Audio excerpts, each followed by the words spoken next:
So, you are a bunch of adventurers who have recently met, and you are walking the Sword Coast up towards Neverwinter. You're hoping to make a village before nightfall, as it's getting on towards the Harvest Festival and winter's coming in, so it's getting cold. You must have mistimed your travel, because as you are getting close to what appears to be a village, the night falls and a low mist rolls in from the sea. There's a full moon overhead, and in the trees you hear a wolf howling. The gravel road leads to a village. Its tall houses, dark as tombstones. Nestled among these solemn dwellings are a handful of closed-up shops. Even the tavern is shut tight. There's no light and no sign of life. A soft whimpering draws your eye towards a pair of children standing in the middle of an otherwise lifeless street. There's a small girl. Behind her, holding onto her skirts, is an even smaller boy. The girl looks around 10, the boy around 5, and he holds a small hand-sewn teddy bear with buttons for eyes. One of the buttons is missing, and there's just a cross of thread. This is you now. I would like to use Divine Sense to detect evil.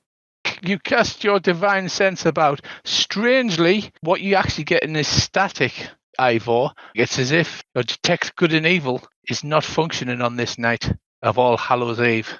Hello, little children. How are you? Hello, sirs and madam.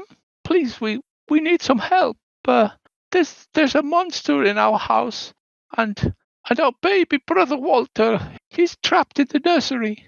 She indicates, and you hadn't spotted it before, but off to the side, there's a large brick 3-story house with a gravel driveway to the edge of the village. On the rusty iron gate hangs a sign, and it says, Durst Manor. Where's your mum and dad, kids?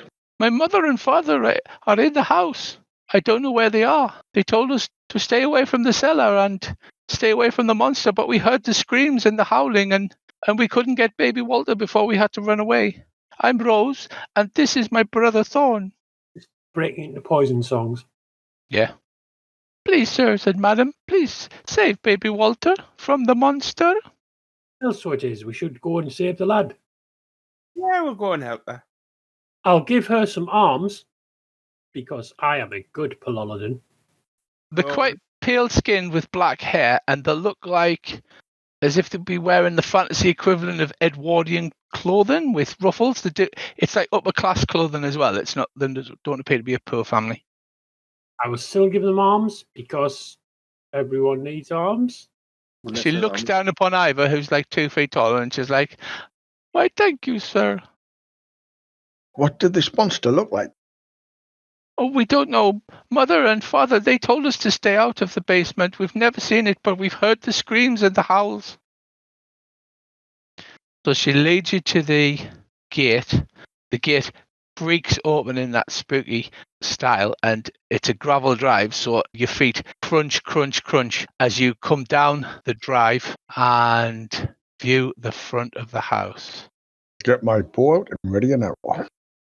I asked the children, where's everybody else in the surrounding houses? She says, oh, it is the full moon. There never is anyone around here on the full moon. Why? Where did they go? I don't know, sir. We're not allowed out on a night, but Mother and Father haven't come for us, and the monster's there, and we're frightened for baby Walter. My brother Thorn, he's so frightened he will not speak.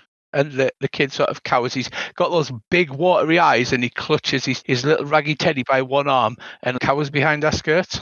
And you should see the front of the house.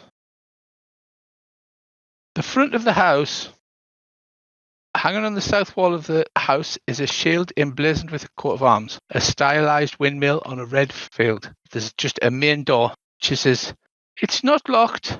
I'm afraid to come in case the monster gets us. Is there a back door? There is no back door, just the front door.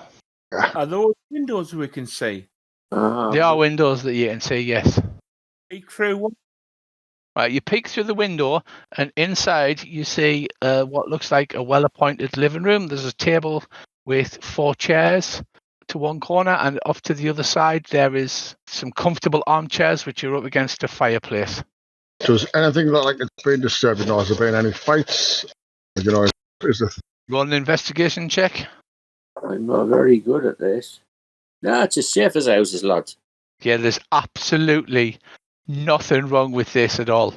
As you watch the fog that rolls in from the seas become a proper pea super, so that now all you can see is rusty iron gate, which stands at the end of the gravel drive. You can't see anything beyond that, or the village that lies just beyond the fence. I don't know what I was frightened about. I'll put my crossbow away. Yeah, there's nothing frightening here at all. Well, I'll take it. I've got a blanket. I'll get a blanket out and put it around the kids, keep them warm. Okay. She says, "Thank you, sir." Thorn looks up at you and snuggles into her under the blanket. Oil lamps hang from the portico ceiling by chains, flanking a set of oaken doors. This manor looks extremely high class and well looked after. Right. One of you pallies in first, and I'll cover you. My bow. Right, you. I'll walk up to the door and bang on the door. There's a great clung, clung, clung, No, but nothing get happens. in there. There's no answer. There's no sound. I'll go through the Rose says, "I do not know where the servants are. They disappeared when mother and father did not come for us." You open the door. Is this Yes, sir. correct? The door opens into a grand foyer. On the south wall of the foyer is the coat of arms that you saw above the door, flanked by framed portraits of stony-faced aristocrats, and a double set of doors lead from the foyer further into the house. Hello, little boy. Hello, where are you, please? You stomp into the house. Literally every plank in the floor creaks as you walk across it. Particularly since you're a heavily armoured young gnome. My name is Ivo Greataxe. So it is. There's lovely. I apologise to the Irish, the Russians, and the Welsh. So far, that you are all on the list of people whose accents I have butchered. The two children seem scared to come in and they say, "Please, sir, we can't come in. We're too frightened to come further than this." Trying to resist the urge to sprinkle holy water on to see what happens. So they will wait. I wouldn't be resisting that urge. So the two Very children well. wait just outside the door, afraid to step inside. You're standing in this foyer. You don't see anything unusual. Are you investigating it or No, I'm pushing looking at the doors these to press drawings on? and thinking vampires. That's what I'm looking at. I am very driven. So I'll push the door open and go, hello, little boy. You kick the door open and step forward into the main hall. Little human, hello. A wide hall runs the width of the house, with a black marble fireplace at one end and a sweeping red marble staircase at the other. Mounted above the wall on the fireplace is a longsword with a windmill cameo worked into the hilt. The wood-panelled walls are ornately sculpted with images of vines, flowers, nymphs and satyrs.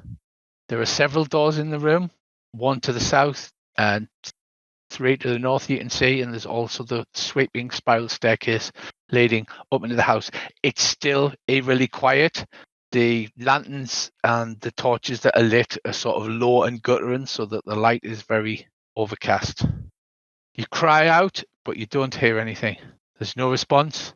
And as you stomp across the room in your heavy armour, all you can hear is the sounds of the footsteps echoing.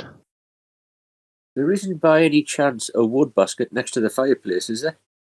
Yes, there will be a wood basket next to the fireplace. Champion, is the fire on? Yes, the fire is low, the coals are warm, as if the fire has been left to go out some time ago. Oh, I'll throw a couple of logs on the fire and rub my hands because it's cold and clammy out there with all that fog. It's cold and clammy out there, yeah, and you, sort of Earl's shiny armour is all dewy with the fog. Dave the cleric is, of course, back as far as he can next to the door. Dave, you walk forward into the room. The main door's shut with a clunk behind you, cutting you off from the still night air. What do you do? Well, I take the nursery will be upstairs, won't it? Rose did say that the nursery was on the 3rd floor.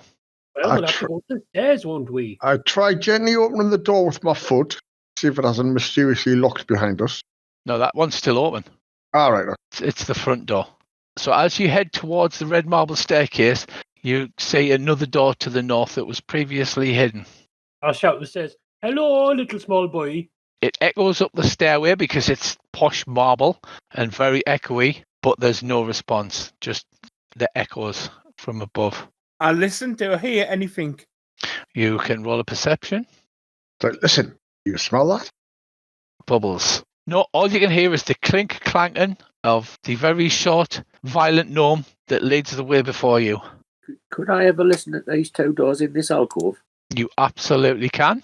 You listen, but you hear nothing from the other side of the door. These are just standard interior doors. There doesn't seem to be anything exceptional about them. Can I have a look around to see if there's any tracks or anything on the floor? Just look at these big claw marks. Yeah, absolutely. Roll a survival check. It's almost as if it's too clean. There's not only no signs of tracks, there's no like scuff marks on the floor where you would expect, people have dragged their foot and caused a scuff or anything like that on the posh wooden floor. There's no marks of them. It's almost as if the house was just built. I'll head over to a door and just smash it open and go, "Hello, little boy." You kick the door. I'll push through the door and stand in the door with my arms held wide out. The small 5x5 room has a series of hangers, and on it are several warm travelling cloaks, and a top hat sits on the high shelf. Oh, very good. Very stylish then, people. I'll kick the next door open and go, "Look, hello, little boy." As I kick the door open. You kick that door open. This appears to be a dining room. The centre of this wood panelled dining room is a carved mahogany table surrounded by 8 high-back chairs with sculpted armrests and cushioned seats. A crystal chandelier hangs above the table, which is covered with resplendent silverware and crystalware polished to a dazzling shine. Mounted above the fireplace is a mahogany-framed painting of an alpine vale. Andy, you step forward into that room, and it's the same room from a different angle. The wall panelling is carved with elegant images of deer among the trees. Red silk drapes cover the windows, and a tapestry depicting hunting dogs and horse-mounted aristocrats chasing after a wolf hang from an iron rod bolted to the south wall. Oh, isn't that nice? On the table, there is a freshly cooked supper, and it looks still warm, with 8 places laid out. Wine, bread, meats, cheese. Champion, I fill a plate. Yeah, and you help get yourself. stuck in. It's delicious and filling. The meat is moist and tender. The cheese is just the right amount of crumbly, and you eat your fill. Is what the rest of you doing while Andy's tucking in? I open that door to my right. That's the kitchen. It is indeed the kitchen. You step into a kitchen. It's tidy with dishware, cookware, and utensils placed neatly on shelves.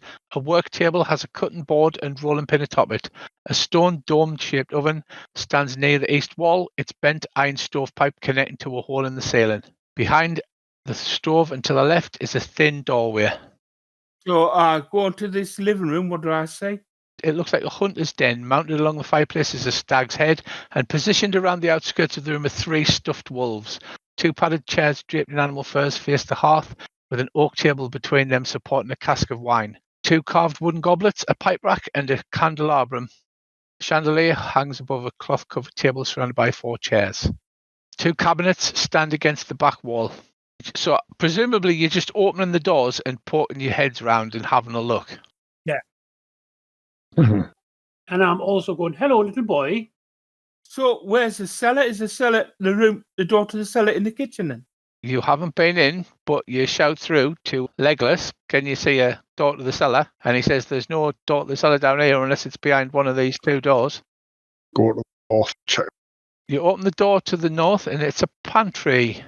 Inside the pantry, there is a lot of freshly baked bread, wheels of cheese, great haunches of meat hung, and some salted barrels of fish. It's an incredibly well-stocked pantry.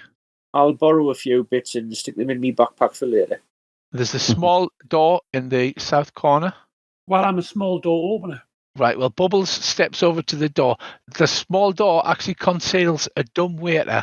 To the side of the dumbwaiter is a small bell attached to a rope which leads up into the ceiling. Well then, now what? There's another door to check to the south by the staircase. Dave went into there. There's 2 cabinets Right. and 3 stuffed wolves. No other exits. No, not that I could see. They've explored the rest of the bottom floor but haven't found anything, but they've only made a cursory search. They haven't actually searched anywhere extensively. Right, I'll stamp up the stairs shouting, "Hello, little boy." I'm sure the monster's just something under the bed. So you come up the spiral staircase. It leads into the upper hall. Unlit oil lamps are mounted on the walls of the elegant hall. Hanging above the mantelpiece is a wood-framed portrait of a family, presumably the Durst family. There's a well-dressed gentleman with a neatly trimmed beard. He's standing with, which must be his wife, who's dressed elegantly, and their two smiling children, Rose and Thorn, who you recognise from downstairs. Cradled in the father's arms is a swaddled baby, which the mother regards with a hint of scorn. Standing suits of armour flank the wooden doors in the east and west walls. Each suit of armour clutches a spear and has a visored helm shaped like a wolf's head. The doors are carved with dancing youths, although a cold draft can be felt coming down the stairs. The stairs do continue on because it's an enormous spiral staircase. There's a fireplace. There's two sets of double doors, one to the north and one to the south on this level. Well, in that case, no, I was just going to say I want to investigate one of those suits of armour. Do these spears look ornamental or usable? No, they look usable. Right, I'd like to borrow a spear just in case. You grab a spear. Right, Bracey, examining the picture of the family written in small letters in the corner. Gustav, Elizabeth, Rose, Thorn, and Walter. But what you do notice as you're looking around the picture is the youths that are in the carvings, dancing youths, you see that they're not dancing, but they're fighting off small swarms of bats. Right. I'll let the lads and the lady. He goes, hey, look at this. Legolas points out to you that the carvings at a distance appear to be children dancing. They're actually children being attacked by swarms of bats. Oh, that's a bit bleak, isn't it? Makes me Back think. in my gnome hole, I just have some nice imagery of the gods, so I do. While I was down in the pantry, did I happen to spot any garlic? There was certainly some garlic there, yeah. I'll dash back the pantry and grab a handful and then hot-footed back up here again. I wonder if we should give these kids food, a nice steak with sandwich, extra garlic. What do you mean? quite They're just adorable little children. Aye, right. Yeah. Right, so you have the stairs leading up, two double doors, one in the north wall, one in the south wall, and a single door leading off right at the top of the stairs. Well, unless there's a back staircase, the cellar has either got to be off the ground floor somewhere, or the entrance has got to be outside, like one of them American road cellars. Yeah. Well, you do know that sometimes they'll have like a servant cellar in the big posh houses. This is like a big... It almost reminds you of a big Edwardian house. Right, Bubbles, if you're going to open doors, tell us. Right, you open the south door. It's the conservatory. Gossamer drapes hang over the covers of the windows of this elegantly appointed hall, which has a brass-plated chandelier hanging from the ceiling. Upholstered chairs line the walls, and stained wall hangings depict beautiful men, women, and children singing and playing instruments. A harpsichord with a bench rests in the northwest corner, and near the fireplace is a standing harp. Alabaster figurines of well-dressed dancers adorn the mantelpiece. Right, so Bubbles, standing at the doorway, takes this in, but doesn't... Can I have a look? Step in. Is it a harp or a harpsichord? There's a harp and a harpsichord. Oh, right, I'll go over to the harp and give it a strum, so I do. Are you just giving it a quick pluck, or are you attempting to play it? I'm going to go ring. I'll attempt to play it. I don't know. Go on, give us a performance check.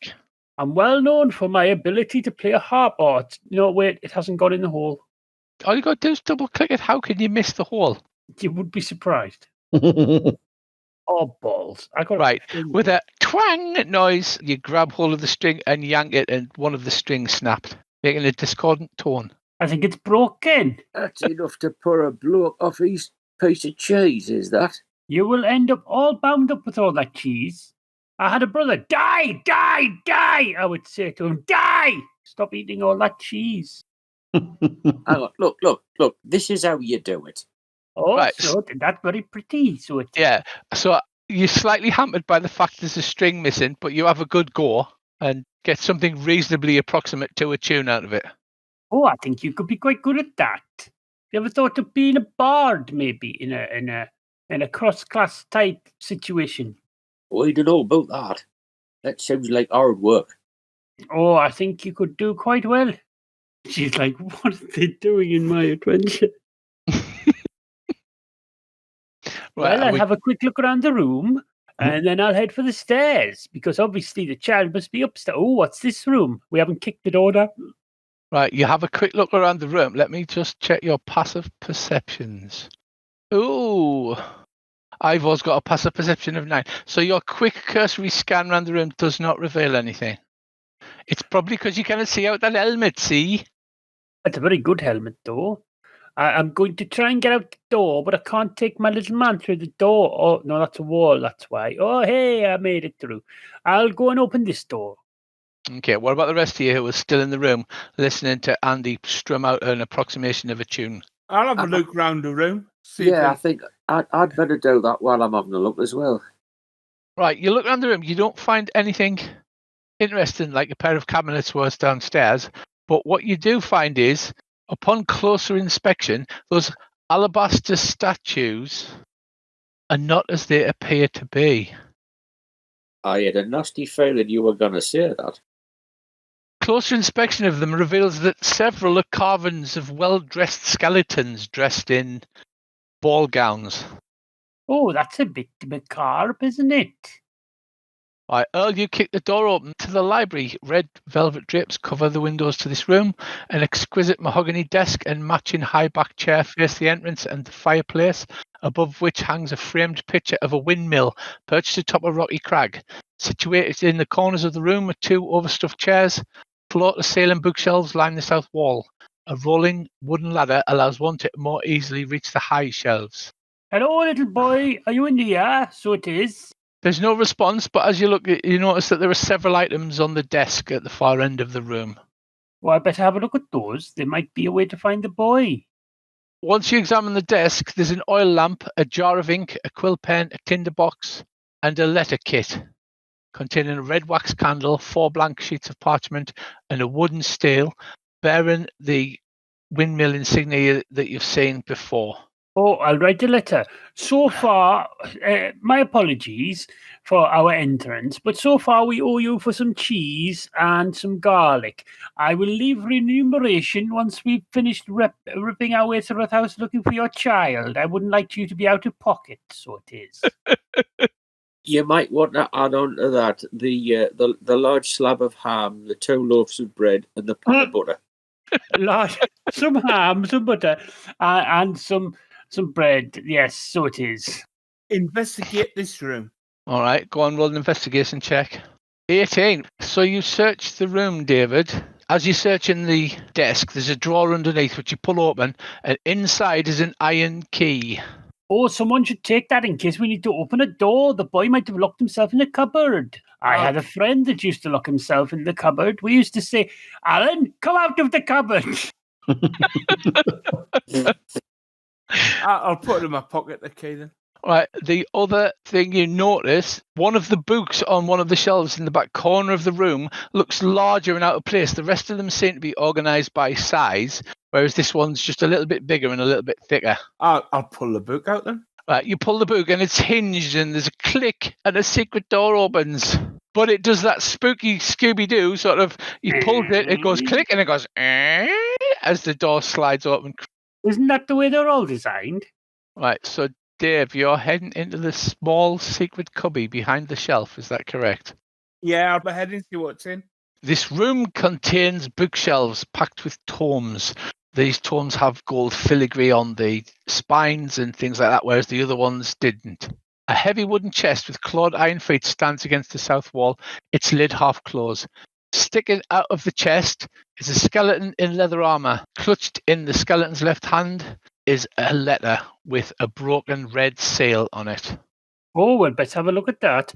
Oh, I'll lay the skeleton to rest, so I will. I'll get my holy symbol out and shove it on its head and say, "Sleep well, little dead man. We will bury you properly tonight when we are finished finding the small child." Can I do a history check to see if I heard anything about this family, Durst? You can absolutely. You have no idea anything about the Durst family. So what do you do then? You get the letter and I'll lay the little man to rest, so I will. Right, you grab the letter, fingers seem to clasp onto the letter so that you have to tug it a little and then it comes free and then the skeleton collapses onto the floor as if it was waiting for the letter to be taken before it could rest finally. I'll turn around and say, he's all gone to pieces on you there, hasn't he, Bubbles? You usually do. The way I'll to read do the it. letter. The letter is in a neat and flowing hand, and it says, "My most pathetic servant, I am not a messiah sent to you by the dark powers of this land. I have not come to lead you on a path to immortality. However many souls you have bled on your hidden altar, however many visitors you have tortured in your dungeon, know that you are not the ones brought me to this beautiful land. You are but worms writhing in my earth. You say that you are cursed, your fortune spent, abandoned for the love of madness, took solace in the bosom of another woman, and sired a stillborn son. Cursed by darkness, of that I have no doubt. Saved from your wretchedness, I think not. I much prefer you as you are." I'll turn around and say, that's a little bit heavy, isn't it? Now that you're closer, Dave, you notice that there's 3 darts stuck in the leather armor, and they've obviously pierced through it and gone into the side of the body that was lying on the floor. That was one hell of a TripAdvisor review. Yes, I must admit, that was probably not his most glowing mentions of him. I They use do my seem like they could be slightly bad guyish. mace to open the chest more, see what's in it. You push the chest open. It contains several books with black leather covers, 3 scrolls which look like they may contain spells as they are unworn by time, several documents, and I have another parcel for you. So I'll put it in the party. We're all going Welsh now. There you go, lads. There's a will and testament. There's a windmill deed, several spell scrolls. You've got an iron key, a house deed, and 3 blank books, and 25 gold pieces of the dead Scallybones. Well, I don't think we should be looting the dead. That seems like a very evil thing to do. And we're actually the good guys, aren't we? Well, we could take it and then return it. Having a look around the room, that seems to be that's all of interest in the secret library chamber, other than the books, if you want to examine the books that's on the shelf. Well, come on, boys, we've got to finish this adventure tonight, haven't we? Well, I think we should find the small children, so we should. So we'll live here and maybe check this door here. What's this door do like? All right, you press the door open. Well, yes. Inside this, there's an undecorated bedroom containing a pair of beds and straw stuffed with mattresses, so there is. At the foot of each bed is an empty footlocker. Tidy servants' uniforms hang from hooks above the beds. In the southeast corner, there is another one of those little doors you saw in the kitchen. And to your left, there's another door. Oh, I suspect that could be the servants' quarters, so it is. But open the other door just to make sure, so it is. Right, so indeed, the smaller door is the dumbwaiter. It has a button on the wall next to it. Oh, I'm a gnome. I do technology, don't I?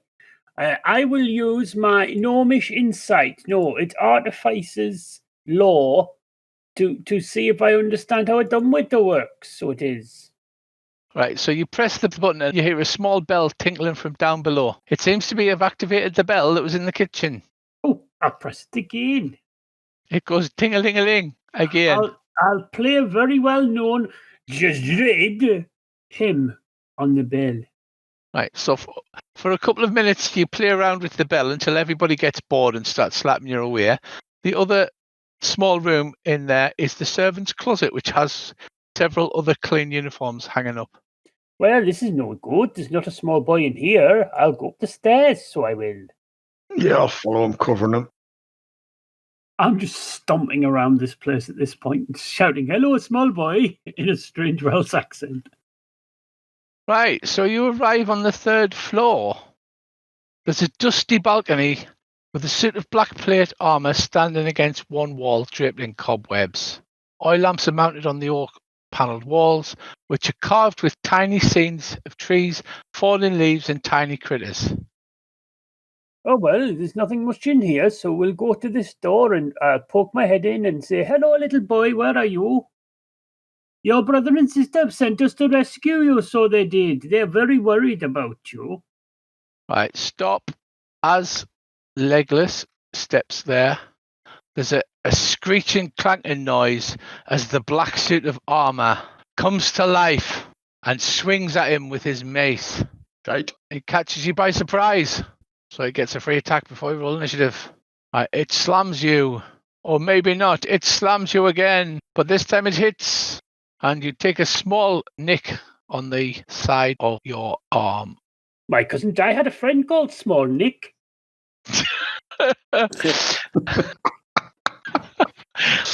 I like this character so much better than Kalash. You have to retire him. No, Right. I really like Kalash. Right, first up is Legless. Oh, the beastie goes last. Oh, so what do you do, Legless? You've been caught by surprise. This thing comes to life and clouts you with its spiked mace, and it makes an awful squealing noise as it swings it at you. Can I jump back and take a shot at it with me ball? You can move into a square there, but you have to stay adjacent to it. Yes, because Nice. otherwise I'll be So different. you pull your longbow out, you get your little footstool, you climb up on your footstool, unlimber your longbow. No, I said I already had it out with an arrow already because I was covering people. I know, but you're a kobold. How have you got a longbow? Kobolds Can are I, like, can I shout Legless' nickname? uh-huh. I'll shout, oh, Jinkies! Shoot at it with your longbow. Go ahead. Show Shellyan how it's done, boyo. Maybe.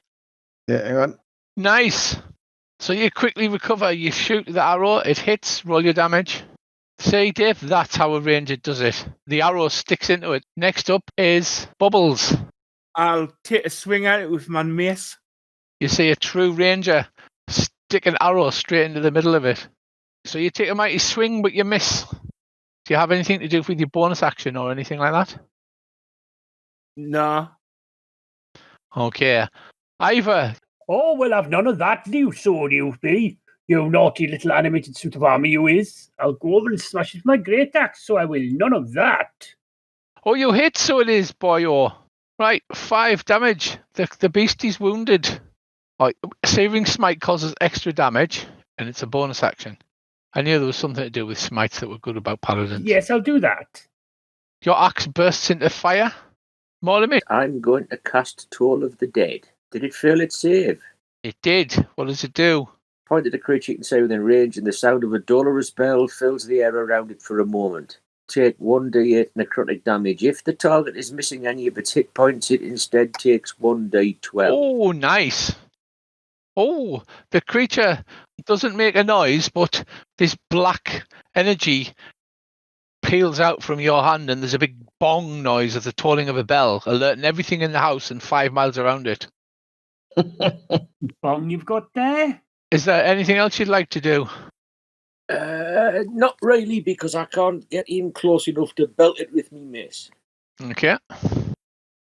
Right, the beastie then, for a change there, Dave. He turns and he takes a swing at you with his slam attacks.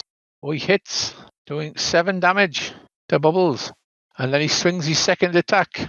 Oh, he hits again, but only minor damage, but you're heavily wounded because you're only a squishy level 2 lady. And it's back to Legless.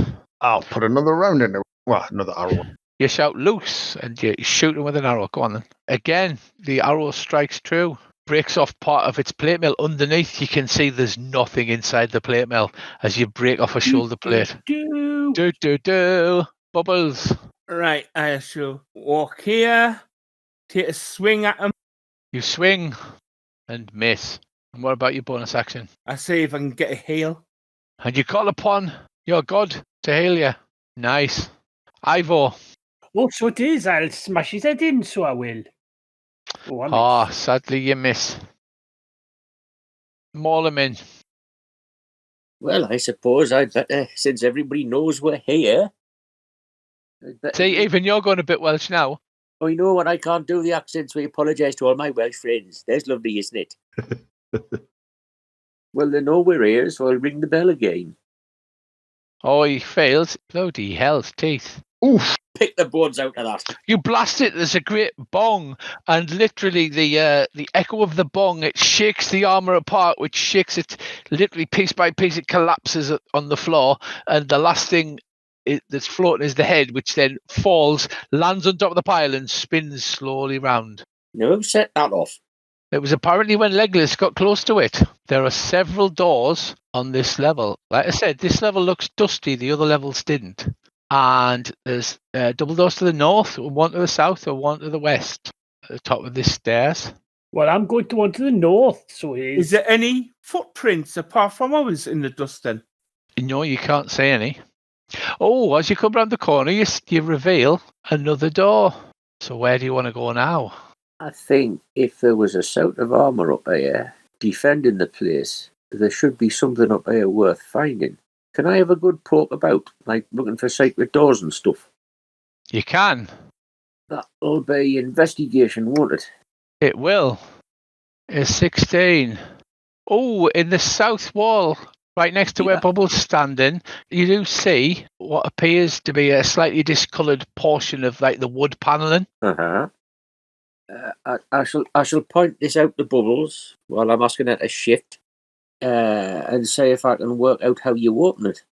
Right, well, it's quite easy for you to find the hidden catch, and it slides open with a creak. Inside is a narrow, dusty passage with stairs leading upward. But Rose did say that the boy was on the 3rd floor. I whispered to the rest of the party, I found the secret door, lads. Right, so while you're doing that, Ivor, are you kicking a door open or legless? Oh, I'll kick the door open, I am. Which Hello, door are little you? boy, where are you? Which door are you kicking open? On to the north it is. Right, you boot the double doors open. The double doors to this room have dusty panes of stained glass sent to them. Designs in the glass resemble giant windmills. The dusty, cobweb-filled master bedroom has burgundy drapes covering the windows. Furnishings include a 4-poster bed with embroidered curtains and tattered gossamer veils, a matching pair of empty wardrobes, a vanity desk with a wood-framed mirror and jewellery box lie to one side, and a padded chair. Oh, we're looking for a small child, so I'll check the wardrobes and under the bed. So I will. I'll put my head under the bed and go, hello, little boy, are you in here? Right, Andy, as you've noticed, this area above has a more dusty appearance and an unlived one, as if it's been empty for a long time. You notice a horrible smell coming from your backpack. I shall have a look in me backpack. You open your backpack, and before your eyes, all of the food that you bogarted is all turning maggoty and green and melting down, and then you feel a sudden pain in your stomach. Well, in that case, I shall have to cast a spell. Which spell are you going to cast? Purify food and drink. And anything within a 5-foot radius, I'm keeping me backpack handy. And Yep. It does seem to have some effect as the pains in your stomach subside. Unfortunately, the food in your backpack's beyond repair, so you sort of tip it out onto the floor, and it was half turned into a maggoty goo. I'll tip it over the banister so it'll Yeah, fall down onto the first It floor. lands on the floor with a wet splutch noise. Lovely. You can only imagine what the stuff inside you's done. Never mind, it all comes out the same colour here. I'm not Well, going to stand exactly. behind him. I think he's going to have some of the repeats, so he is. He'll be popping all day. He'll be pop, pop, pop, walk, walk, walk, pop, pop, pop. So, you step into the room. There's 2 other doors in this room. 3rd door in the southern corner, but it's another one of those small ones that looks like it leads to the dumb waiter, so it does. I shall investigate this room. The door facing the foot of the bed has a full-length mirror mounted on it, and the door in the southeast corner appears to be the dumbwaiter one. Like I said, there's a jewellery box on the table, and the rest of the place looks pretty decayed and beaten up. Shall open the door in front of us. Right, the door opens, and inside is a closet which is empty. I shall go to this door and open it and have a look in. Right, you open it. Outside is a balcony. You can see just ahead that the fog has now rolled in, so you can only see 5 feet around the house from outside of the balcony. What about Legless? We know what Morland's doing. What about Ivor? Well, I'm going to check the wardrobes and check under the bed. You find the pot, and Dave, are you leaving the jewellery box alone? I've found a helmet, boys. I'll have a look. What's in the jewellery box then? Oh, inside the jewellery box, which is made of silver and gold and was just covered in a thick layer of dust. It's got 3 gold rings and a thin platinum necklace with a topaz pendant on it. No, let's not be stealing now, lads. Just wonder if we've got identifying magic. Right, so Legless, I'll smash this door in and go, hello, little boy. the south or the east? There's 2 in front of you, boyo. South or the west? The other one. Yes. The south or the west, the other one. Yes. Right. It looks to be a storage room. Dusty shelves line the walls of this room. A few shelves have folded sheets, blankets, and old bars of soap in them. There's a cobweb-covered broom lying against the far wall. Would it help anybody if I was to cast detect magic around here? That might be helpful. The boy might be a magical little boy. Well, I can try. Bloody hell, that's quite some detect magic. The broom is a bit magical, so it is. It's a magic broom, that is. I shall tell Ivor it's it. A magic room or a magic broom? Broom. I'll open the southern door. You reach over Ivor's head and it opens into what appears to be another bedroom. Excuse me, Ivor. Push back and walk into the room. While Bubbles is doing that, I'm just going to nip behind that sacred door. That done. Hinge needs some oil, that does. Let's Does not smell funny. I think my rear end needs some oil. Dave stepped into the room, dust and cobwebs shroud an elegantly appointed bedroom, and there's a double door in the east side. I'll open the door on my left, have a peek in. Oh, okay. So, Dave, as you pull the door, it starts to creak open. There's a great swirling of dust and things, and this terrible creature appears in the room with you. It screams and howls. It looks like a skeletal, thin woman with rags of like a posh servant's dress hanging on, and she clutches to her breast what looks to be the remains of a baby blanket. She starts to scream and moves towards you. I shall get my holy symbol and try and turn her. Okay, right. Everybody in the corridor, you hear this commotion as Bubbles madly grabs a holy symbol. And what do you say, Bubbles? Begone, foul spirit. Oh, okay. That doesn't seem very nice. She rolls a 1. Well, the foul beast howls in terror and she floats ghostly style to the north, disappears through the wall with a poof of ectoplasm. Right, you catch your breath back as you were confronted by this young woman. What do the rest of you do? I draw my bow and move if I can get past Ivor to cover him. He's only a wee fella. You can step right over him if you can. All right, I'll step right over him. Right, you move into the room. That door, Dave, you click the handle and it's ajar now. Can I just quickly nip in there and grab that broom? You can. Andy, you step forward, and as you get there, Yeah. the broom leaps into the air and begins to batter you about the head. Really? You say, really? It really does. Well, I shall mace it to death then. It leaps up. Oh, it goes first. So the broom leaps up. I guess you would say it shafts you. I do hope not. And it hits. What? I'm not having that. Doing damage. Right. Get out the way, I'll take it, boy. Well, in that case, I shall disengage and move round the corner to there. So Right. Ivor can get in and sort it out. Can I, as he's only a little fella, squeeze through the door to there? Yeah, I'll let you do that. And then fire over his head. Right, I'll fire over his head. Right, okay there, boyo. Using, what is it? Pack tactics. So you get advantage as well. So I got advantage. Fighting Loose. It hits. You stick an arrow in it. Right, splinters fly. The broom's turn, round 2. It flies forward. It targets Ivor, who's right in front of it, and it lashes you about with its broom handle. It hits for 5 damage. Its second attack hits for 7 damage. Oh, it's heavily wounded, so it has. Silbasa, do I get to hit it now? Ivor, yes, you're up now. Right, roll your damage. And Right. I will do my magic thing. Your Searing Smite. Oh, how do you slice this broom up with your glowing axe? Now we'll have none of that. I'll smash its head in. Right, it catches fire a bit and it collapses to the floor. Right, the spooky house returns to silence. What do you do now? That door you opened, Dave, it looks like it opened to the nursery. I see we fuck off to the pub. Right, you're looking through the door. You see it contains a crib covered with a hanging black shroud. As you step forward, you see a tightly wrapped baby-sized bundle lying in the crib. Yeah, I'm just wondering if I got ceremony to put its spirit to rest. Well, you're looking for a baby boy. You're not looking to put people's spirits to rest. I asked the lads to come in. I will cast Cure Wounds on me. You do that with a slightly high-pitched squeak from Bubbles. It's like, can you come in, please?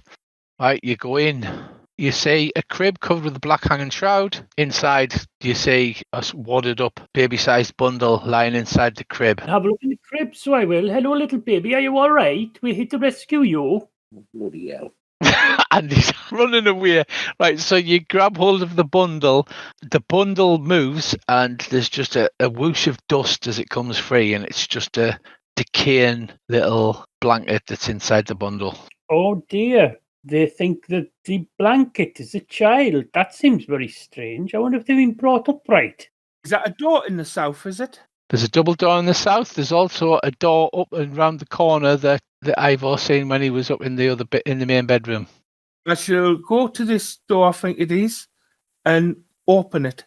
I wasn't running away. I was making room so Ivor could get in. You open the door, Dave, and again it looks out into a balcony. Take it that this bedroom is the two children's room, and that No. was This doesn't look like a child's room. This looks like an adult's room. So what was the master's bedroom then? Where the parents slept? So who slept here? The nursemaid. Well, that's what it would pay to be, yes. So where did the other two kids sleep? Well, you haven't found that yet. Well, I think we should check the attic then. In the cellar, in coffin. Right, so you're heading upstairs to the attic. Nothing scary ever happens in an attic. Who's going first? Right, are you going first then, Earl? Yeah, of course. You come up the stairs, there's an L shape. Right, you come to the door. The door is held shut, a giant iron padlock. I'll open it with the iron key. Before he does that, I stop him and tell him to listen at the door in case there's anything. I'll have a listen at the door then. Go on and roll your perception. Oh, it's getting a bit scary now, so it is. Oh, a dirty 20. You don't hear anything from the other side of the door. So, do you open it? Yeah, I'll open it. Do you step into the room, or do you just put your head round? Oh, wait until Earl goes back so Ivor can walk forward. Be like to push him out of the way, wouldn't it? Yeah, we're suddenly getting very less brave than we were here. I'm very brave. Go straight through the door and go, hello, little boy, where are you? Right, so you step forward into the room. It's the attic hall. It's a bare hall covered with dust and cobwebs. Several doors are about. Does it look like there's any tracks or anything? Or footprints or anything? The whole place is devoid of tracks. Scarily devoid of tracks. So as you move into the creepy attic, the only noise is the creaking of the floorboards. There's not even any scuffling of rats to break it up. Probably do with a good carpenter, these could. The door to the north has carved wooden images of bunnies and owls and things like that on. The other doors look nondescript. Oh, this is great. Stomp the first door. Smash the door open. Hello, little boy, are you in here? You kick the door open. Oh, it doesn't look good in here. The room contains a bricked up window flanked by two dusty wood-framed beds sized for children. You had to kick the door quite hard and there was a loud cracking noise as the door was obviously locked, but it was old and worn. Closer to the door is a toy chest with windmills painted on its sides and a dollhouse that seems to be a perfect replica of the dreary edifice in which you stand. These furnishings are draped in cobwebs. Lying in the middle of the floor are two small skeletons wearing tattered but familiar clothing. The smaller of the two cradles a small stuffed teddy bear that you also recognise. Uh-oh. Your blanket will be getting damp. Ghosts, there's a surprise. What do you do? Check under the beds. Right, you step into the room and go to the beds. You see now that you're inside the room that there's the dollhouse and a small chest. Under the beds, there's just a chamber pot. Scarily, there seems to be a few rat skeletons scattered around the room. Can you please make me a medicine check, everybody? Can I have a look in the chest that's next to the doll's house? And please say there's not a load of little people to play in the doll's house with that are remarkably like us. Because if there's so, I'm going to poo. Strangely enough, yes, there is. The one of us in my pocket, and then put a few gold pieces in the thing to pay for it. Medicine checks. You notice on these rat bones that they've got little gnaw marks on the bones, right? And as you approach the chest and slide it open, rising from the two skeletons, you see the ghostly forms of the two children that you met outside. The small ghostly boy runs behind the ghostly girl, and the ghost of Rose says, "Hello, gentlemen. Well, why are you in our room?" Oh, hello. We've come to life. We're actually your toys. Our toys? Yes, we're the toy But dolls they... from your chest, and we have come to life to dance with you, so it is. Okay, make a really bizarre persuasion check, I guess. That then. A 21. This is like, oh, we are so lonely. We have been here such a long time. It's nice to have toys to play with. We should all dance together. Let's dance, everybody, and I'll start doing a gnomish dance. They say. Right, she starts to dance with you, and Thorn cowers behind the still, but she's like, come on, Thorn, come and dance. The toys, they have come to amuse us. I'll ask her what's happened to you.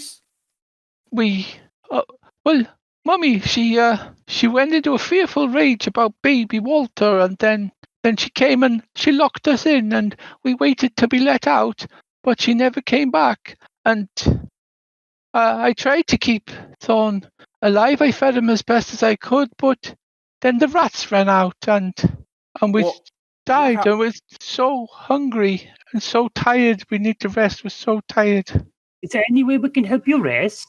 I'm pretty sure I can think of a way, but you probably wouldn't like it. Oh, it's okay. I can put them to rest peacefully. What happened to Walter? Oh, Mother was so angry about Walter that she killed Walter's mother and then locked us in the room. And I've gone all Welsh now as well. She got so angry she locked us in the room, and I don't know what happened to baby Walter. I never saw him since. I shall look at the blankets. Are they strong enough to put their bones in and carefully wrap them in? Yes, they are. I'll do that. She says, Are you taking us with you out of the room? Yes, of course. I'll find you somewhere nice and peaceful to rest. So she says, Don't go in the basement. The monster's in the basement. You said your mom killed Walter's mom? That's right, yes. I thought Walter was your brother.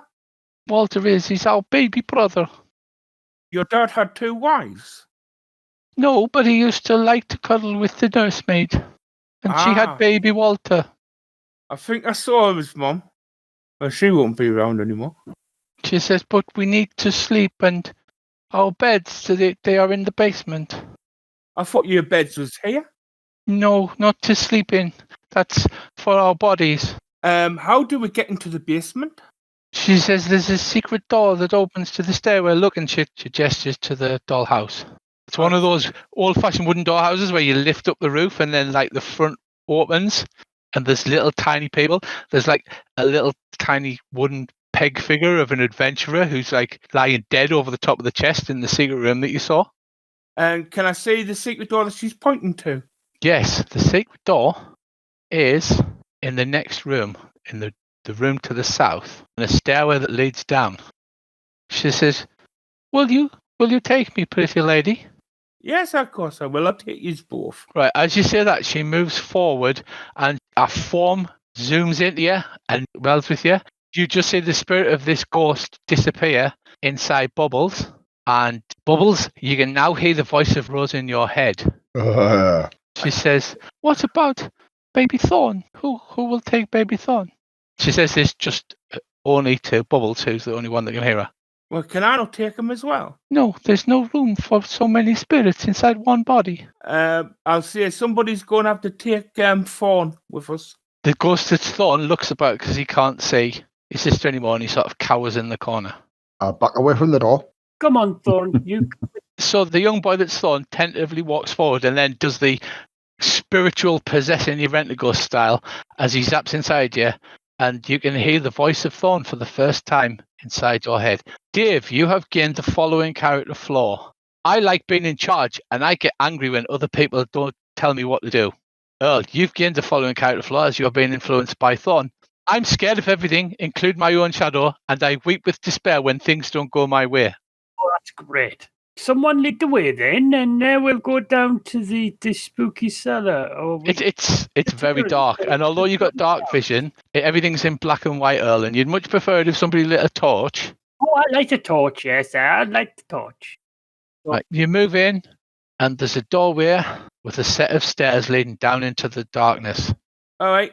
Whoever's got the lamp can go first then. You see this spiritualness going on, Legless and Morlem. What do you say about this then? There's a sudden personality change, and both Ivor and Atticus start talking to themselves as if they're having conversations. Have we seen what happened with the ghosts? Yes, you saw the ghosts go into them and sort of gloop into the bodies. One of them than me.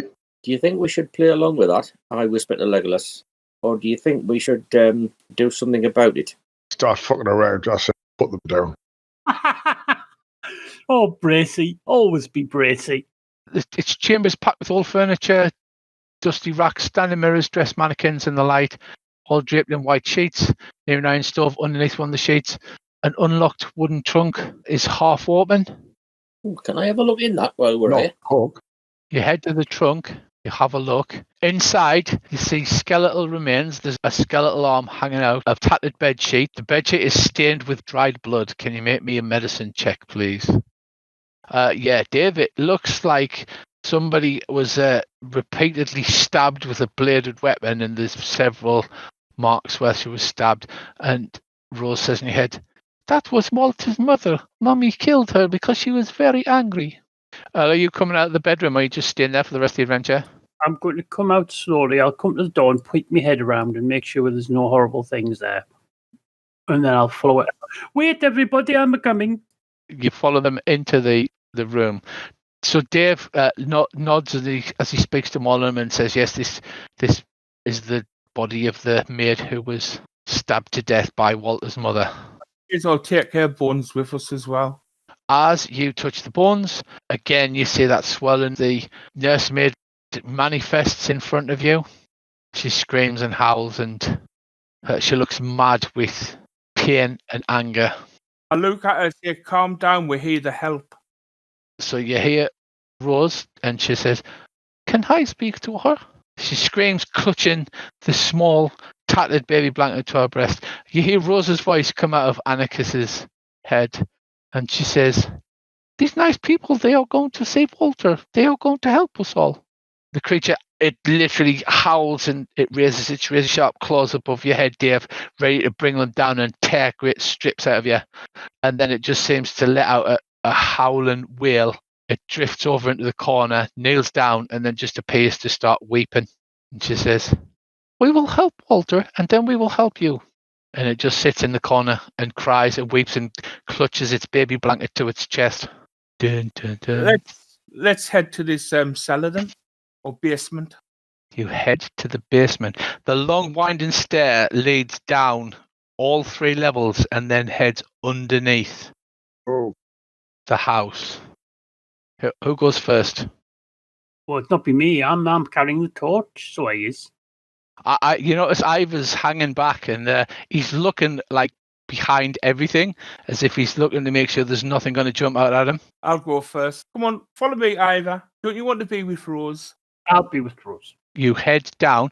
The moment you get to the bottom level, you hear some kind of drawn-out, weird Gregorian chanting underneath the house. You see a tight, worked, narrow passage. So that'll be fun for you. Ahead of you, the tunnel heads to the left and to the right, but you'd also see the tunnel branches off to the northeast. Ahead, there's a stone-carved plaque on the wall opposite. As Atticus strides forward, you see on the stone plaque on the wall, it says Family Crypts. And there's several crypt openings to the east and to the southwest. Can we tell where this chant's coming from? It just seems to permeate the whole area. I think we head south, check what is south, because it looks like it opens up into a bigger room. So I shall move south. Right, so you stride south. You get level with that T-junction there, and you can see several doors to the left and to the right. Everybody else seems to follow you into the corridor. Ivor peers sheepishly round the corridor. The 2 doors on the left are labelled. The north one's labelled Rose. The south one's labelled Thorn. And on the other side, the north one's labelled Gustav and the south one is labelled Elizabeth. So open Rose's room. Inside, you see a stone slab etched with the name Rosavalda Durst. There's an empty coffin on a stone bier. I place her bones in the coffin. With a big sigh, you hear the voice of Rose in your head, and she says, "I am so tired," and leaves you, and she flows into the remains which lie in the family crypt. And the last thing she says to us, "Thank you, pretty lady," as she disappears, and you get a great sense of peace. I'll take the kid over there as well. But only after somebody else has checked the door. Yeah. Ivor's like, would you mind opening the other door? Make sure there's no creepy crawlies in there. I'll open this door then. You open the door, again you see a similar thing, but this one is etched with Thornbolt Durst. His bones in the coffin there. Right, so as you approach, tentatively, Earl, into the crypt, Little Thorn says, "Thank you, mighty warrior, thank you. You may keep my teddy, it will keep you safe."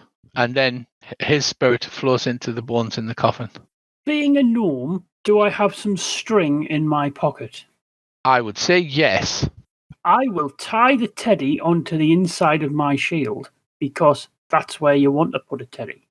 Yeah, of course, I mean, where else Of course. would a teddy go? It just makes perfect sense.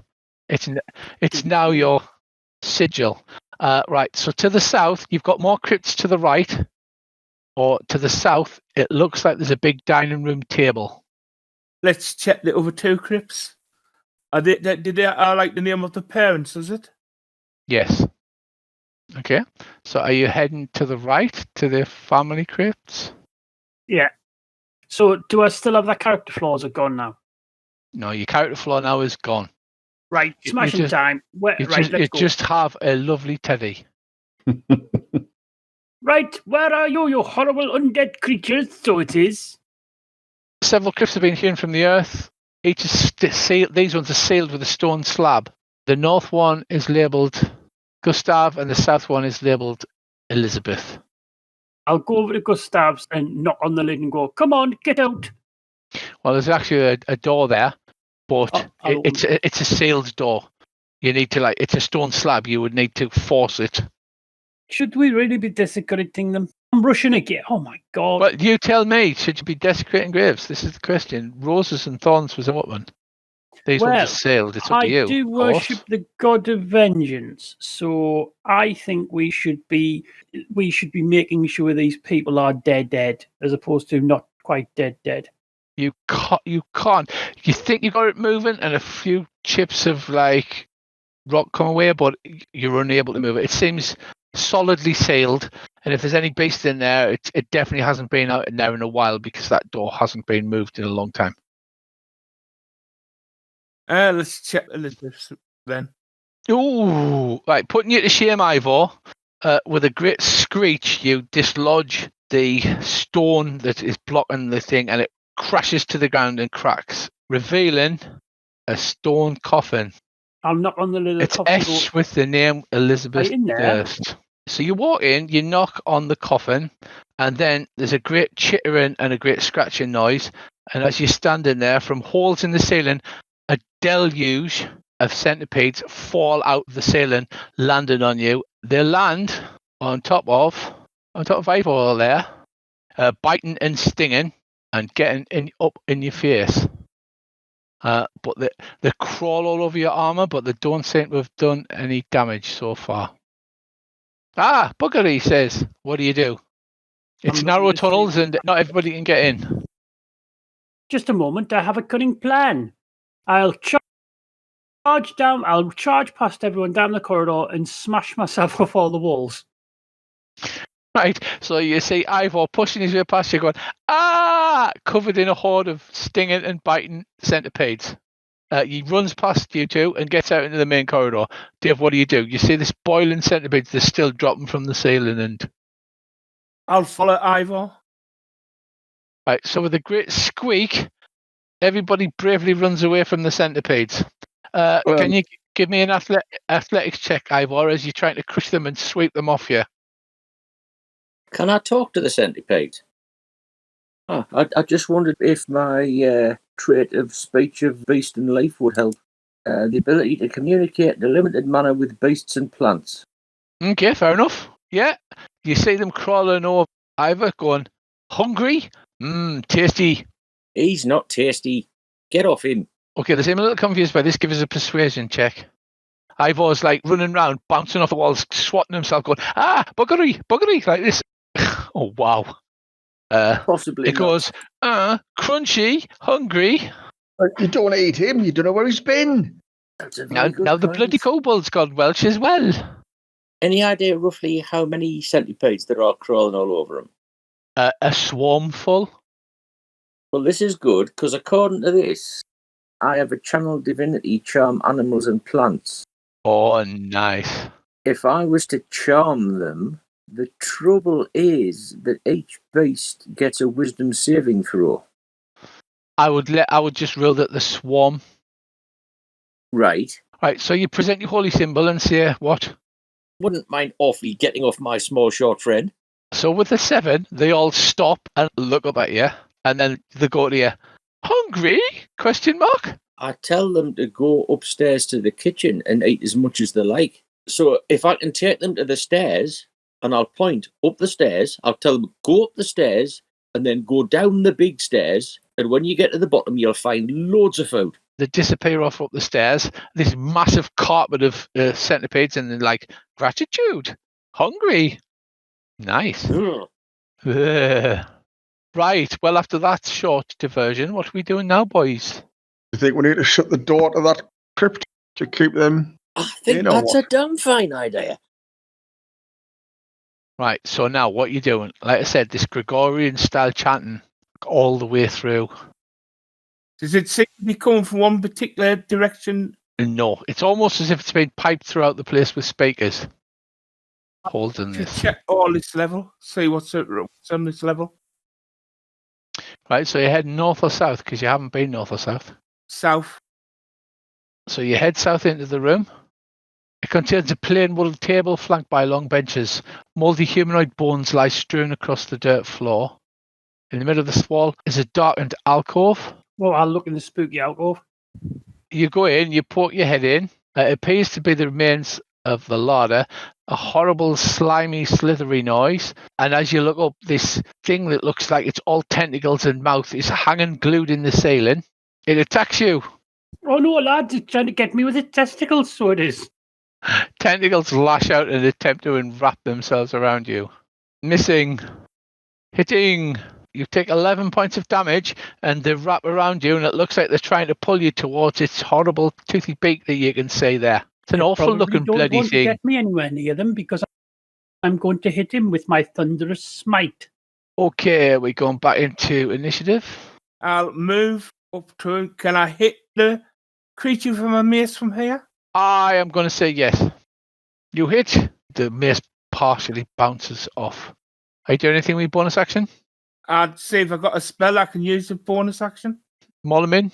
I think it's going to be that bell time again. Dong. Right, it succeeds. Right. There's a great bong, and the creature seems wounded.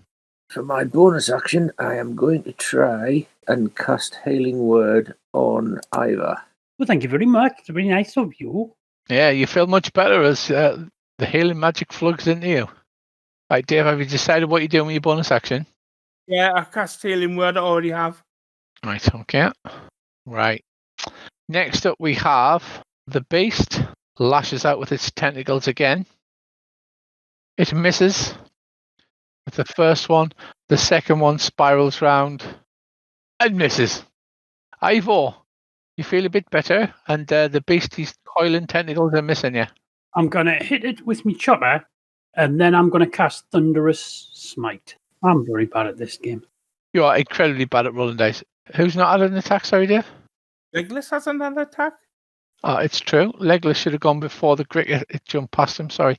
So do you want to take your turn now, Legless? Yep, I will move up beside Morleman to get my pack bonus, and I will put an arrow into the crit. Oh, nice. You hit. You haven't missed with that bow, have you? Just saying, Dave.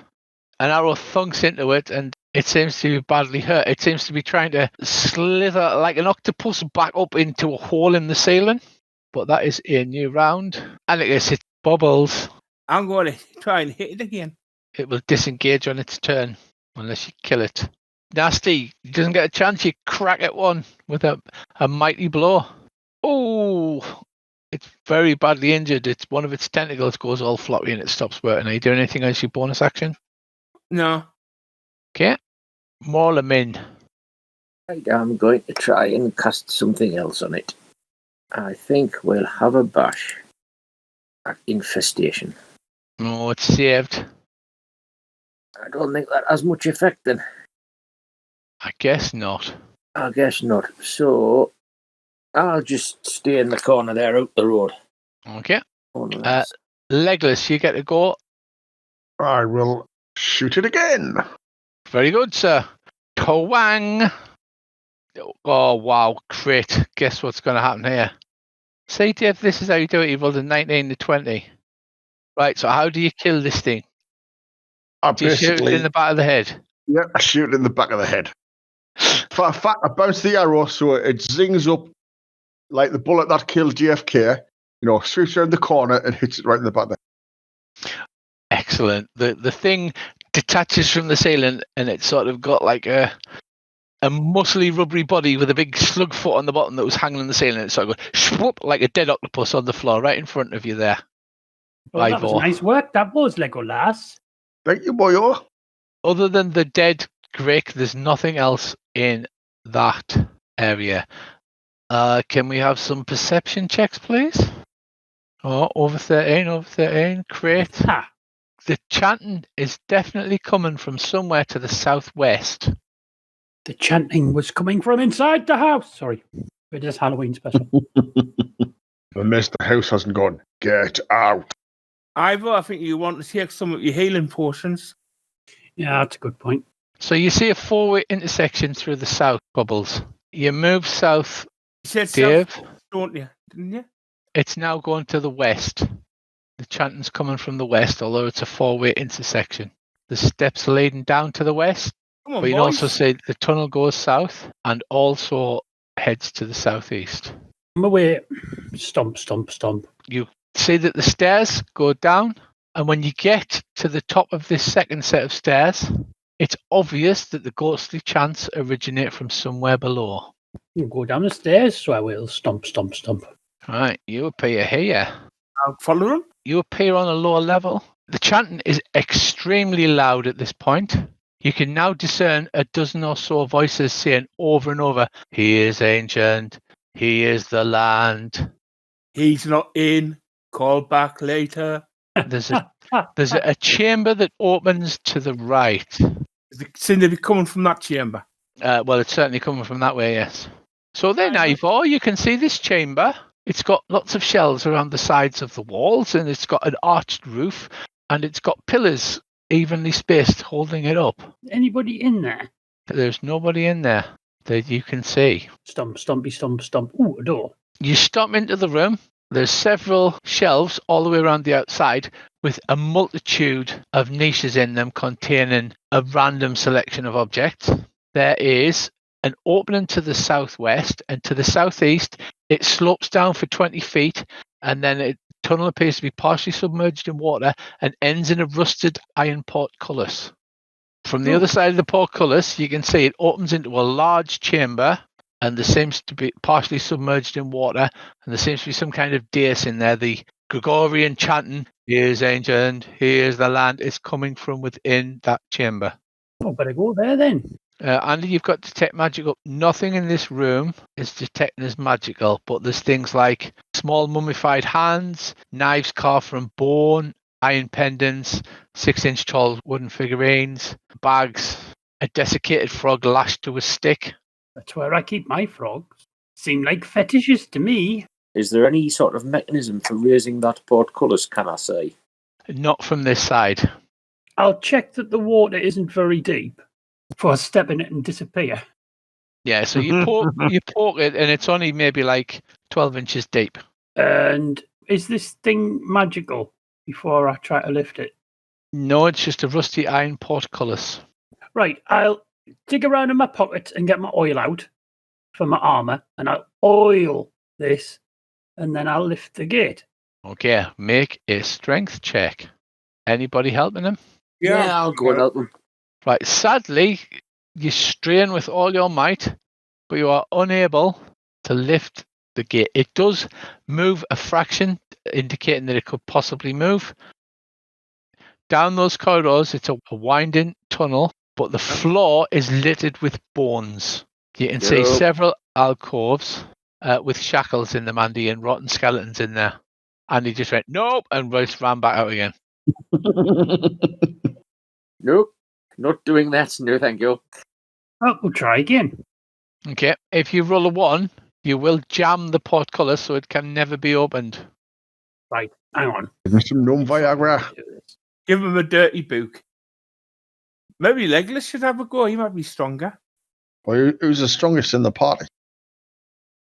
I've I got don't strength know. 10. I have strength 14, if that's any use. Yeah, you're I'm 14 there, as yeah. well. It's wisdom you don't have, innit? I'm very wise, just not in the ways of the world. I went Yorkshire now. It occurs to me, I wonder if there's another way in. Let's check this other corridor thing. Have a go with that crowbar. Get that crowbar out, then, lads. I've got a javelin. We'll use a javelin and a crowbar to make a lever and fulcrum. Oh, and I've got that spear I nicked from upstairs. You do. This any good to you? I say, waving it towards Ivor. How's that then? Now, with the help of the crowbar and everybody pulling and pushing together, you managed with a great squeal of metal to lever the portcullis up, and you jam something under it to keep it upright, like Andy, the spear that Andy had, Javelin. maybe. It's Yep, good that's cool. Oh, no, I went And are you stepping into the room? yes. I'll go with them and all. This is a sunken room. The chanting heard throughout the dungeon originates here, yet when you arrive, it all falls silent. Everything just cuts out. The smooth masonry walls provide excellent acoustic. Featureless stone pillars support the ceiling, and a breach in the west wall leads to a dark cave heaped with refuse. Murky water covers most of the floor. Stairs lead up to a dry stone ledge that hugs the wall, and in the middle of the room, more stairs rise to form an octagonal dais that also rises above the water. Rusty chains with shackles dangle from the ceiling directly above a stone altar mounted on the dais. The altar is carved with hideous depictions of grasping ghouls and is stained with dried blood. Half embedded in the east wall is a wooden wheel, which looks like it may be the mechanism to raise and lower the portcullis. Well, I And don't the know room is about you, empty. but I'm fully expecting there to be something in that water, so I'm just going to stand up there. Oh, this isn't good, this is. The water in the room is 2 feet deep, so it'll come up to like your chest hole. Oh, dear me. Oh, I tell you what. Clutching the old holy symbol out in front of me, I shall plunge me way across to the dais. You plunge across to the dais. The water is cold and dank and has algae floating in it. As you approach the altar, the chanting rises once more. 13 dark apparitions appear on the ledges overlooking the room all the way around. Each one resembles a black-robed figure holding a torch, but the torch's fire is black and seems to draw light to it. Where you expect to see faces are voids. One must die, they chant. One must die. One must die. Well, I'll that'll start not be singing me. Onward, Christian Soldiers in a Welsh baritone, and I'll cast Bless on the rest of the group. Okay? Onward, Christian soldiers. Are you staying outside of the room, Legolas? No, I'm coming down behind. It rises into a crescendo. One must die.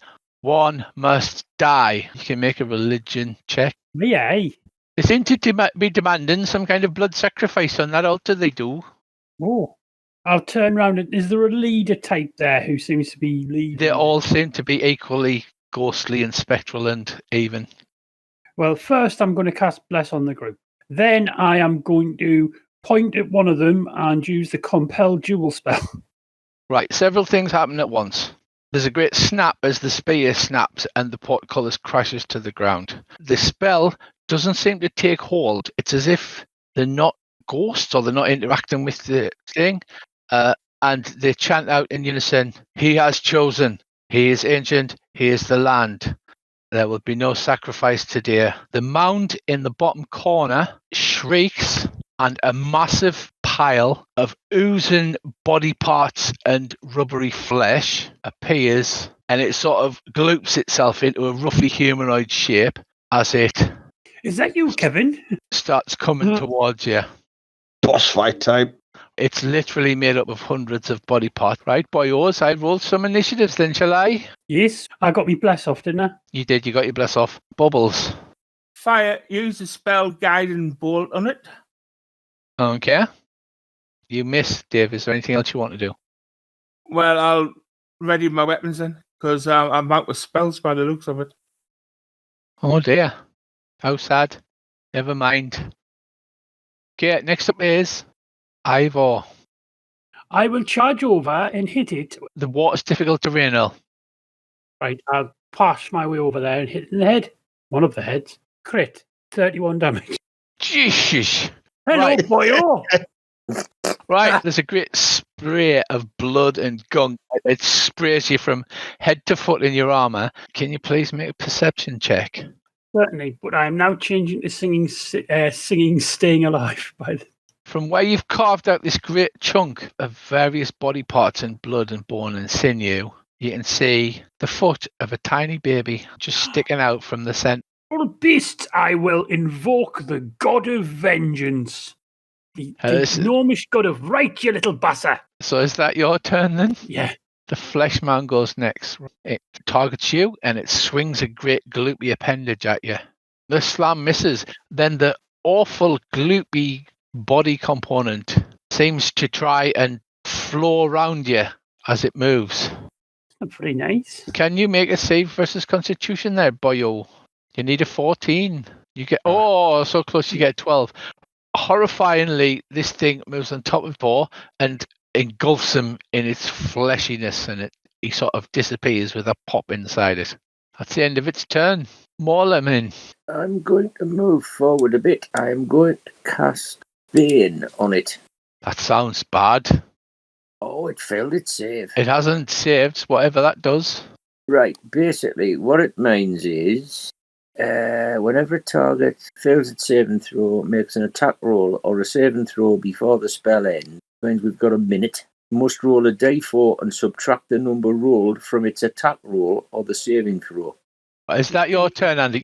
Yeah, the only other thing I need to know is things like turning undead. Is that an action? It is, isn't it? It is. It's the same as when you did your divine what's-its-face. Right. Well, I shall just stop where I am for the minute and ready weapons. Okay. Legless. I move beside Bubbles to get my pack bonus. I target the creature, and with my bonus action, I cast Hunter's Mark. Yeah. Shoot it full of holes, boyo. Nice, it hits. Look at that. Bless. Go on, boy, oh boy. That is the end of round. Bubbles. Right, I shall cast Sacred Flame on this flesh mound. You call upon the great god, Dizan. Sorry, I went all Flash Gordon there. Right, roll your damage. It sort of sparks and it takes a little bit of damage. Is that your turn? Yeah. Okay. Ivor, unfortunately, you are now blinded and you can feel this awful thing squeezing you. I will let you make an opposed strength check to try and pull yourself free, or an opposed strength check for you to attack, but you'll still be within the creature. I'll do it to attack. 21. 17. The flesh is oozing in through your armor. It's choking you. It's gagging you. It's in your eyes, your mouth, your nose. And instead of pulling yourself free, you just start stabbing it. I will hit it. Okay. And I'll hit it with my chattelbacks. Obviously, distracted by being choked by fetid flesh, you're not able to damage it. It's the flesh mound's turn. It drags you with it and starts moving across the room. It gets to there. Oh, you're right inside it there, boyo. You take 5 damage as it squeezes you. Right, Marlin. Right. Well, there's no sense being silly about this. I'm going over there with the lads, and I want to try and see if I can turn it and see if it's undead. Strangely enough, it's not undead, even though it's made out of the massed bodies of fallen people. Presumably the bodies that were all in those shackles in those rooms you looked in. Well, at least that's answered that question. Do you want to do anything for your bonus action? About there should do it. Yeah, so you start backing away around the thing. Legless. Can I squeeze past Bubbles or not? Are you going to let him squeeze past Bubbles? Yeah, aye. Past to there, and then take another shot at advantage. Pack thingy. Plus the extra D6, is it? It looks like it's starting to have some effect. That is end of round again. Bubbles.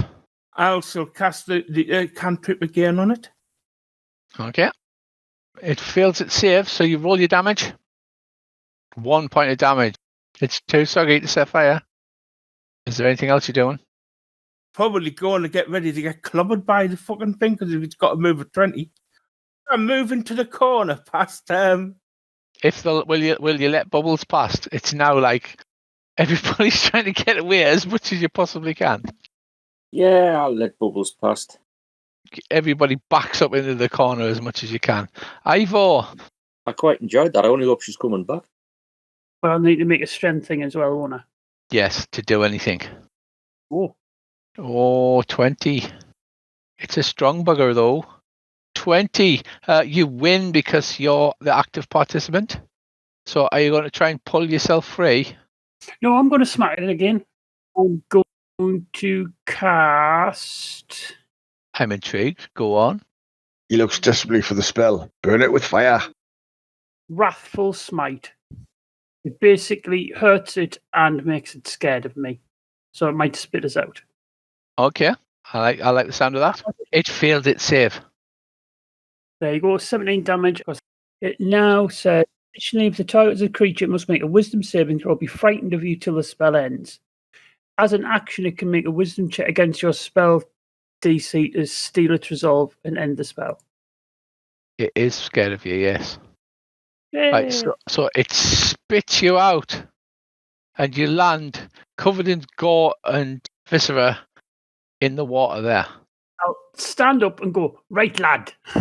Right, 5, 10, 15, 20. It gets to there, hungrily reaching for you. Right, hang on. Maul them in. If I cast a spell, can I still hit it? If it's a casting time of a bonus action. Inflict wounds. That's close enough, is it? It is. Very brave of you. You jump down into the water and you make a melee attack and miss. Oh, this may be been a bad idea. Legless. You can all now see the small baby's foot sticking out of the bottom centre of the mass where Ivor's chopped it away. Is there any way of grabbing the baby's foot and pulling? Gonna say, try pulling it out. I would certainly say why not. And see if I can pull the baby free. Your turn, Legless. I put another arrow. 28. Guess that's a hit, like. Right, this thing's heavily damaged now. A lot of its skin and bone is sloughed off. You've done heavy damage to it. Are you doing anything with your bonus action or moving? I'm going to move there. I'm just going to move one square and draw another arrow ready for next. Okay. Ballsy. Love it. New round. Bubbles. Right then, I shall move to there and I'll grab the baby's foot and try and pull it out of the mount. Right. Well, that's going to be, I would say, a melee attack first. You miss. You reach inside and you grab hold of what you hope is a baby's foot, but it turns out to be a bit of wriggling intestine. Yeah, it feels a bit like a sausage, Dave. So what do you do with your bonus action and etc.? I don't suppose I can use a cantrip as a bonus action. You can, if it's got casting time of bonus.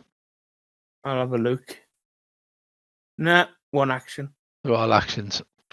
Nah, afraid not then. Ivor. Time. Run through that, up the dais, leap over the top with your axe held high. a natural one. This is not good, is it? The flesh mound targets Bubbles. Makes an attack.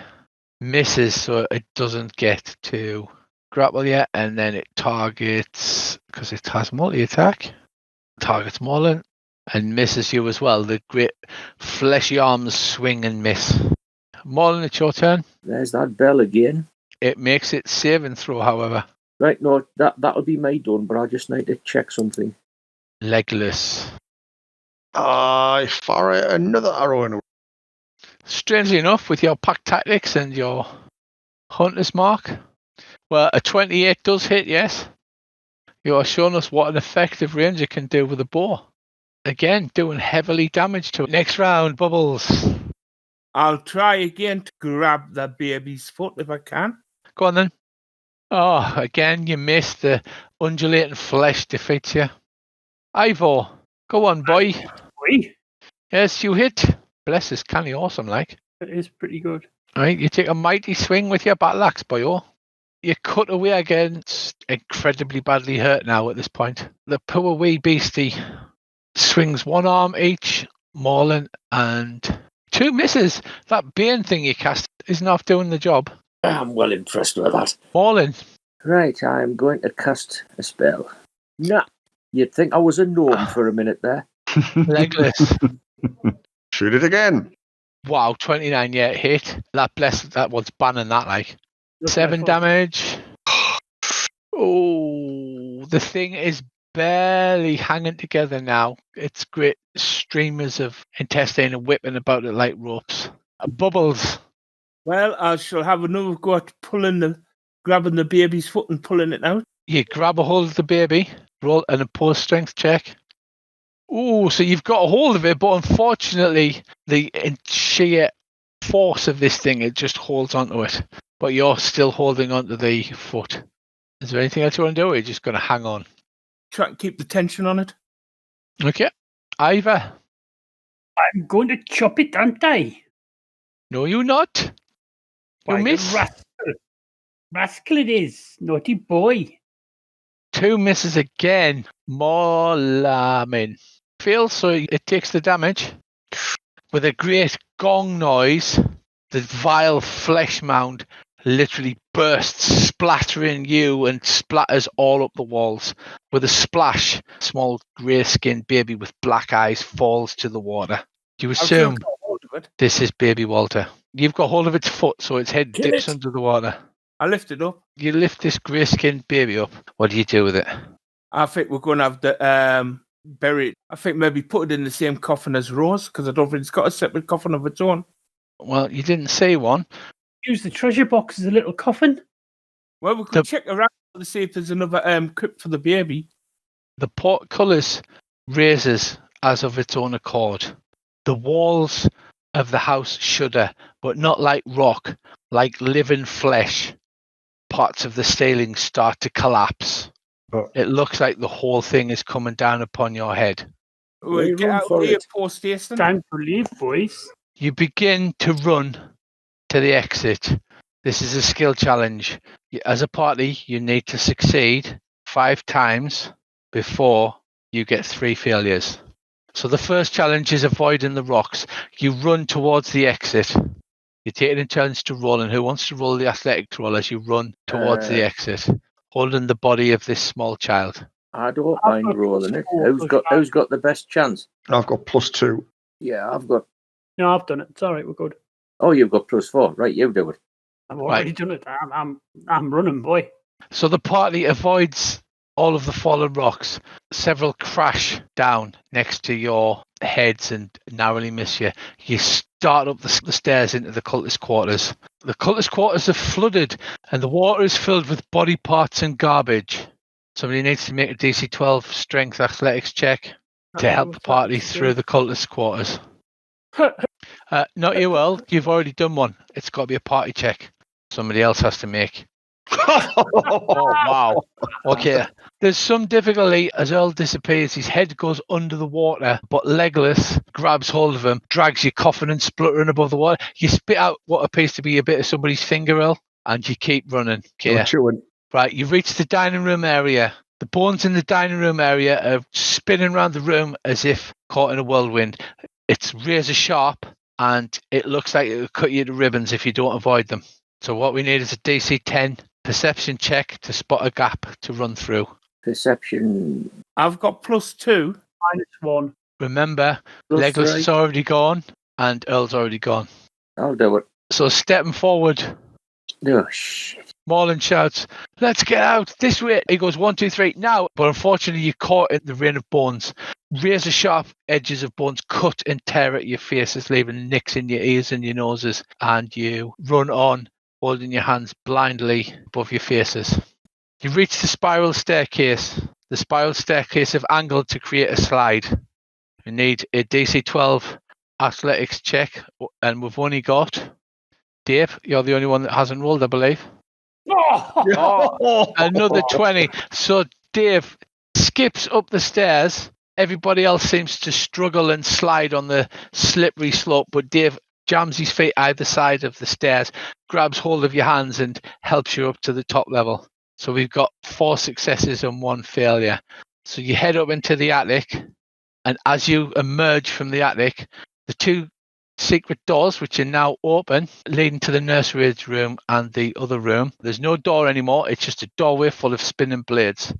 It's a DC 15 acrobatics check to lead the party through. You've all rolled, so you can pick now who rolls again for this check. I've got a +1. I've got a +1. +2, an That- 8. Bubbles gets everybody through except for the last person, and as they come through, the blade comes down and cuts them rather severely on the back of the hamstring. This is the last challenge. You have 4 successes and 2 failures. So literally, it's come down to this one. You make it to the front door. You pull the front door open. Behind the front door, it's bricked up. You run through there. Dear. It looks like you may be able to smash your way through, but it's an incredibly difficult task to break your way through the bricks. DC 20 strength check, athletics, and you can roll with advantage because you're all charging together. So who rolls the strength check? I'm Need a +2. a 20 and you've got advantage. Oh, sorry. You've got inspiration because you returned the children. I forgot to give you. So you've got a re-roll as well. 19. 19's not enough. It needs to be 20. Has You've me got a re-roll. Not 20, Yeah! Yeah. So the house is coming down on you. Put my head down and just charge straight through it and go, oh yeah, when I get out.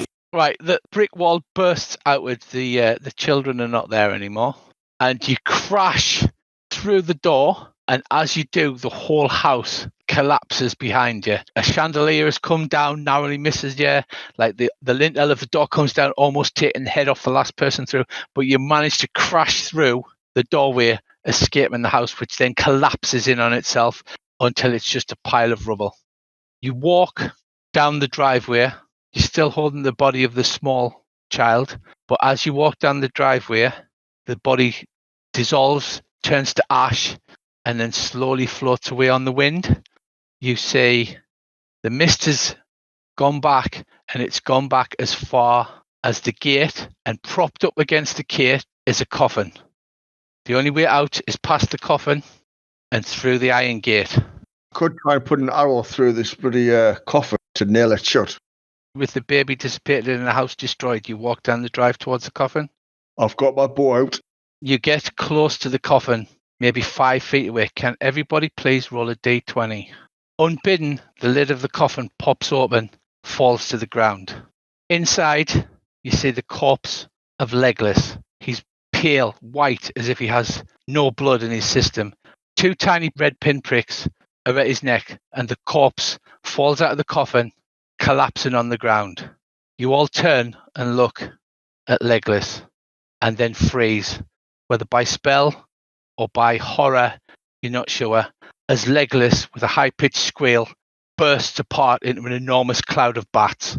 The bats fly around in a whirlwind and then come back together to form the large, upright figure of a very elegant man with black hair.